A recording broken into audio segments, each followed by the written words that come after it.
You've been reading about all this Fannie Mae and Freddie Mac business? Very confusing. Well, what are they, like country singers or something? No, it has something to do with the banks. They're all losing money, but they're all getting rich. This country's really going down the tubes. I don't know what the answer is. That's why I'm voting for the chick. Who? Palin. Small town Sarah. She's got my vote. I don't like her. She reminds me of my sister.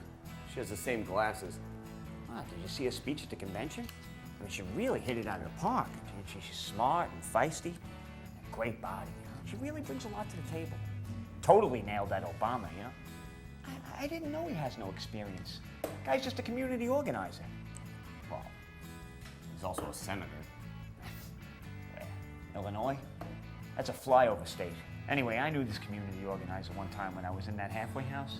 That guy was a total jerk. Always trying to get me to clean up the playground like they weren't all my needles, okay? Yeah, but this Sarah Palin, who is she? We don't know anything about her.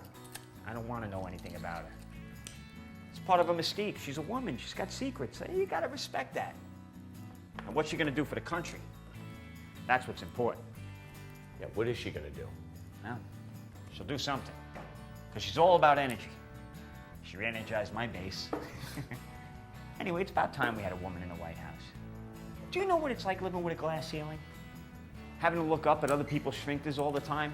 I mean, that's got to be frustrating. I say more power to them.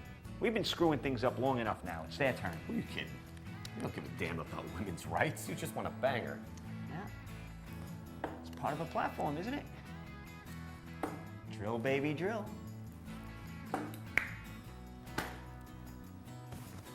Yeah, but Kevin, this is a very important election coming up. About with terrorism, the economy, and all that crap. You shouldn't vote for somebody just because you haven't gotten laid in the last 6 months. Hey, if I can push a button in a booth and know that for the next 4 years, I'm going to get hard on every time I watch the nightly news, that's all any citizen can ask for. Personally, I don't think she's all that hot. She doesn't do anything for me. That is so sexist.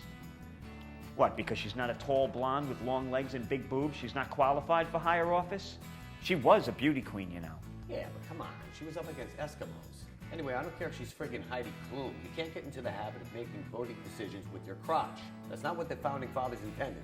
Well, let me ask you something. How many gay guys do you think are going to vote for Obama? Oh, what I know. A lot, right? Maybe 90%? Probably. And why do you think that is? He represents their interests. Exactly. He's a good-looking guy. Of course they're interested. So why shouldn't I be allowed to vote according to my sexual preferences? Well, because then we'd just be electing hookers and goats. Look, can we try and keep this conversation on a serious plane here? What I'm trying to say is there's a whole double standard going on. I mean, why is it okay to vote for some guy from Indonesia, but you can't vote for the woman next door, huh? I mean, hey, whatever happened to America first? You're confusing the issues here, Kevin. This woman is going to be vice president, a heartbeat away from the presidency, and she has no qualifications. What are you talking about? She's got executive experience, huh? She's a hockey mom. She lives right next door to Russia. She's got it all. Plus, she's got that unquantifiable star presence that nobody can figure out. She looks like an ordinary pain-in-the-ass know-it-all to me. She reminds me of the real estate agent who sold me my house. Same whiny voice. This is the living room, and this is the bathroom. Like, no kidding. I wouldn't have guessed that this room with a toilet and a shower is a bathroom. You might want to turn your backyard into a play area. Oh, what a brilliant idea. Just totally annoying and condescending. Same glasses, too. Yeah. Well, did you buy the house? Yeah, I'm going to be paying it off till I'm friggin' 90. Okay, then. Mission accomplished. See, Sarah's the same way. She's got the whole package. Plus, she shot a moose. What does that have to do with being president? Did you ever shoot a moose? No. All right, then. It's a character issue. Now, don't forget, Teddy Roosevelt, he was shooting mooses all the time, and nobody had a problem with him. What's so hard about shooting a moose anyway? I was up in Maine, and they stand at the side of the road, and they just stare at you. It's like shooting a cow. You can't miss them. That's the point.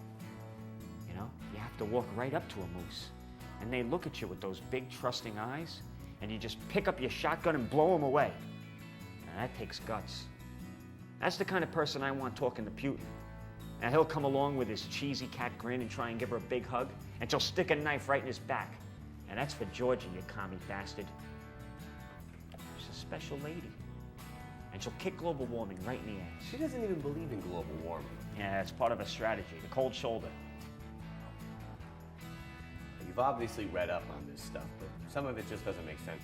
I mean, she says that she chose to have this baby with Down syndrome because she's pro-life. But if she's pro-life, then she really had no choice. Because if you're not pro-choice, then how can you choose? That's a typical elitist argument. She chose to be pro-life. That was her choice. But how can you choose not to choose? The choice is in the not choosing. You see, that's what makes her uniquely American. Because in this country, we have a choice. And her choice was not to choose. Now, if this were Russia, she wouldn't have that option. But she wants to take away that option. That was her choice. See, you're arguing in circles here, Peter. You know what your problem is? You're a pawn of the mainstream media. Now, they dish out these liberal talking points, and you just swallow them whole. See, I get my news from alternative sources. And that's how you develop a well-rounded political philosophy. Is that why you voted for Bush? Well, the first time, yeah. Because he seemed like a regular guy, and I thought he'd be good at fighting wars, okay? He fooled me. Mea culpa. You live and learn. What about the second time? You voted for him again? Well, I had no choice. I wasn't going to vote for that draft dodger. What, Kerry? He wasn't a draft dodger. Sure he was. Don't you read the papers? No, he was a big war hero. He was in Vietnam. He won all kinds of the Silver Star and the Purple Heart and all kinds of medals of honor. Now, once again, I don't know where you get your news from, okay? But the way I heard it, he was pulling all kinds of strings to stay out of the Army. And then when his deferments ran out, he caught a swift boat up to Canada. That was that whole scandal, don't you remember? And when guys like me were getting shot up in Vietnam, he was off windsurfing in the Hudson Bay or somewhere. You weren't in Vietnam. No, guys like me. Try and pay attention, will you? Kerry, the whole Democratic Party, they sold out to oil and big business. And they forgot about the little people, like me and Sarah. Well, now she's back with her guns loaded like a righteous god of vengeance, and she's gonna make some changes. I wouldn't count on it. She seems like just another politician to me. How can you say that? She's hip, she's cutting edge. Her husband is a championship snowmobiler. You know, she's got 5 kids and they all go hunting together. I mean, it's like a family out of a fairy tale. What about the pregnant daughter? What fairy tale is that from? Did she get knocked up by Rumpelstiltskin?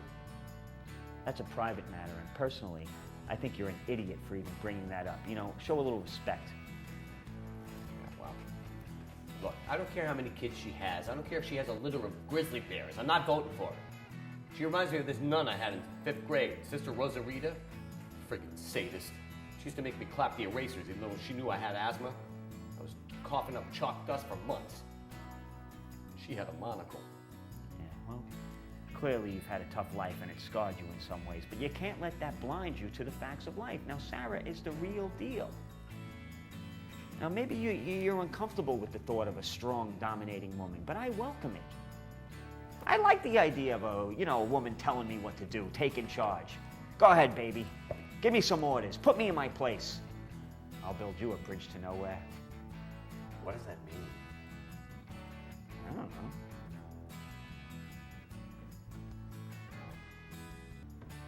Maybe if she did her hair differently, you know. I'm keeping an open mind about it. Peter, let me just say this, and then I'll finish my drink and order another one. But the future of America is still in front of us. And we have to choose wisely, even if our choice is not choosing, because a well-informed electorate is the only hope for a healthy, thriving democracy. So what do you think of McCain? Who?